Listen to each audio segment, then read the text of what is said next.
श्री स्वामी समर्थ. जय जय स्वामी समर्थ. स्वामींचं नाव घेऊन आजच्या ह्या नवीन व्हिडिओला सुरुवात करते. मराठी वर्षात चातुर्मास काळाला अनन्यसाधारण असे महत्त्व आहे. कार्तिकी एकादशीला चातुर्मास काळाची सांगता होते. मराठी वर्षात येणाऱ्या एकादशी तिथीपैकी कार्तिक एकादशीचे महात्म्य वेगळे आहे. या दिवशी विष्णू प्रबोधोत्सव साजरा केला जातो. आषाढी एकादशीला देवशयनी एकादशी असे म्हटले जाते, तर कार्तिकी एकादशीला देवउठणी एकादशी असे म्हटले जाते. यंदा मंगळवारी म्हणजेच 12 नोव्हेंबर रोजी कार्तिकी प्रबोधिनी एकादशी आहे. आषाढी एकादशीला जशी पंढरपूरची वारी केली जाते, तसेच हजारो वारकरी कार्तिकी एकादशीलाही पंढरपूरची वारी करून विठ्ठलाचे दर्शन घेतात. कार्तिकी शुद्ध एकादशीला श्रीहरी विष्णू आपल्या योगनिद्रेतून जागे होतात, म्हणून तिला प्रबोधिनी, बोधिनी, देवस्थानी एकादशी असे म्हटले जाते.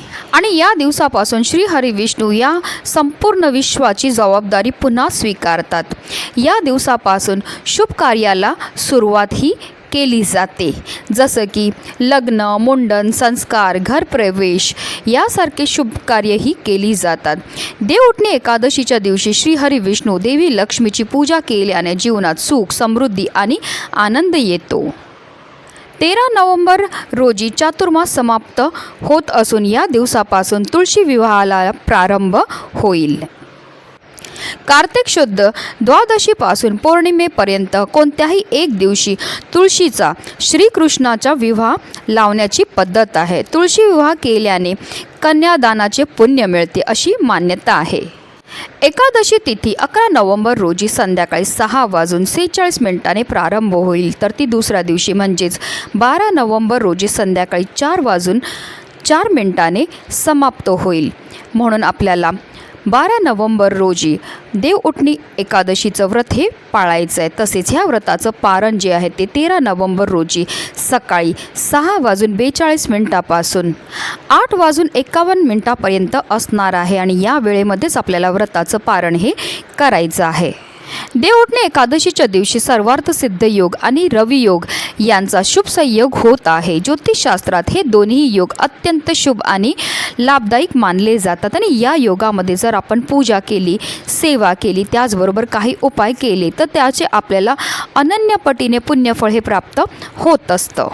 आणि म्हणूनच आपल्याला कार्तिकी एकादशीच्या दिवशी सकाळीच इथे एक असा दिवा लावायचा. हा दिवा लावल्यामुळे आपल्या कुटुंबावर कधीही कोणत्याही प्रकारचं वाईट संकट तर येणारच नाही, पण आपल्या आयुष्यामध्ये सुख, समृद्धी, ऐश्वर हे कायम टिकून राहणार, ज्यामुळे आपल्या घराची, आपल्या मुलांची, आपल्या पतीची भरभरून अशी प्रगती होणार आहे. अतिशय प्रभावी असा हा उपाय, ज्याबद्दल सविस्तर आणि महत्त्वाची अशी माहिती मी तुम्हाला या व्हिडिओमध्ये देणार आहे. तर व्हिडिओ पूर्ण पहा आणि जर चॅनलवर नवीन असतील तर चॅनलला सबस्क्राईब करा.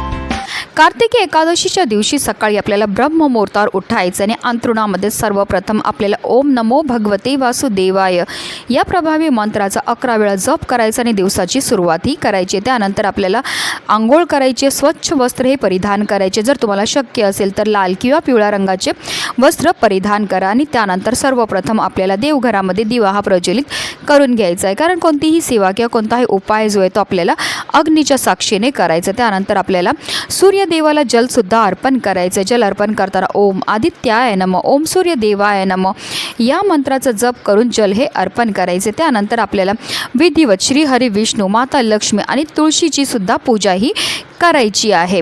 आपल्याला जर तुमच्याकडे बाळकृष्णाची मूर्ती असेल किंवा श्रीकृष्णाची मूर्ती असेल, विठ्ठलाची मूर्ती असेल, तर त्यांना आपल्याला जलाभिषेक करायचा आहे किंवा तुम्ही दुधाने अभिषेकसुद्धा करू शकता. दुधामध्ये तुम्हाला थोडीशी हळद टाकायची आहे आणि 11 पळी पाणी अर्पण करायचे. प्रत्येक वेळेस पाणी किंवा दूध अर्पण करताना आपल्याला ओम नमो भगवते वासुदेवाय या प्रभावी मंत्राचा जप करायचा आहे आणि अभिषेक हा करून घ्यायचा. अभिषेक करून झाल्यानंतर त्यांना स्वच्छ पुसून त्यांच्या पुन्हा स्थानावर ठेवायचे. त्यांना हळद, चंदन, त्याचबरोबर त्यांना पिवळी फुलं अतिशय प्रिय आहेत, पिवळी फळं अतिशय प्रिय आहेत आणि सर्वात प्रिय त्यांना ती म्हणजे तुळस. तर तुळस अर्पण करताना आपल्याला आवर्जून आपल्या मनातली इच्छा बोलायची आणि हे तुळशीचं पत्र अर्पण करायचं आहे. हे पत्र अर्पण केल्यामुळे आपली कितीही कठीणातील कठीण इच्छा ही साक्षात श्रीहरी विष्णू पूर्ण करतात.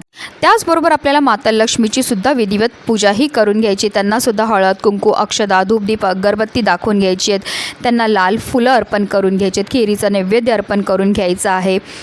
आणि आपल्याला तुळशी मातेची सुद्धा विधिवत पूजाही करून घ्यायची. तुळशी मातेजवळ सुद्धा आपल्याला शुद्ध गाईच्या तुपाचा दिवा हा प्रज्वलित करून घ्यायचा आहे. धूपदीप अगरबत्ती दाखवून घ्यायची. पण एकादशी आहे त्यामुळे आपल्याला तुळशीला जल अर्पण नाही करायचं. त्याचबरोबर आपल्याला तुळशीला स्पर्शसुद्धा करायचा नाही आहे. या दिवशी भगवान विष्णूंच्या शालिग्राम अवताराचा माता तुळशीसोबत विवाह हा केला जातो. म्हणजे आपण एकादशीपासून पौर्णिमेपर्यंत कोणत्याही एका दिवशी जे आहे ते तुळशीचा विवाह हा करू शकतात.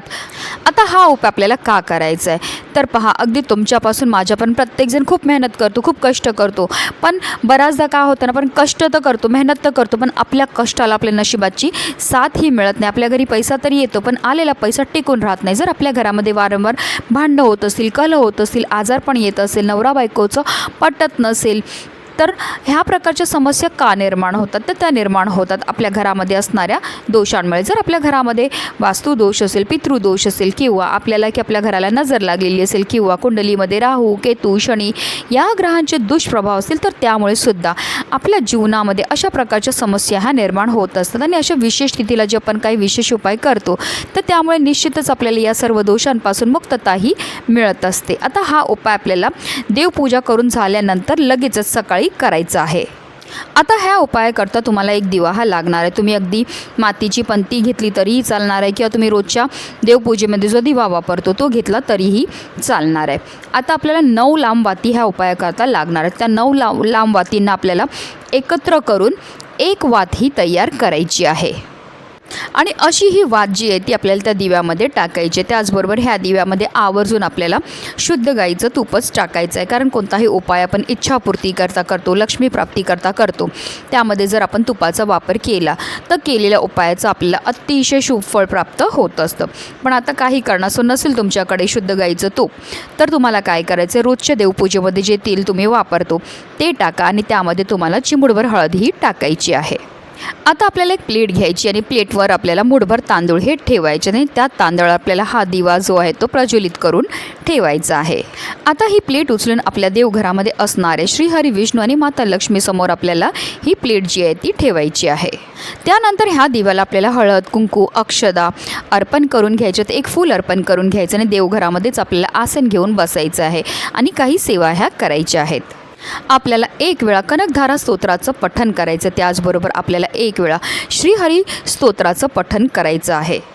त्याचबरोबर आपल्याला एक वेळा विष्णू सहस्त्रनामाचं पठणसुद्धा करायचं. आता तुम्हाला विष्णू सहस्त्रनामाचं पठण करणं शक्य नसेल तर यूट्यूबला लावून द्या, तुम्ही श्रवण केलं तरीही चालणार आहे.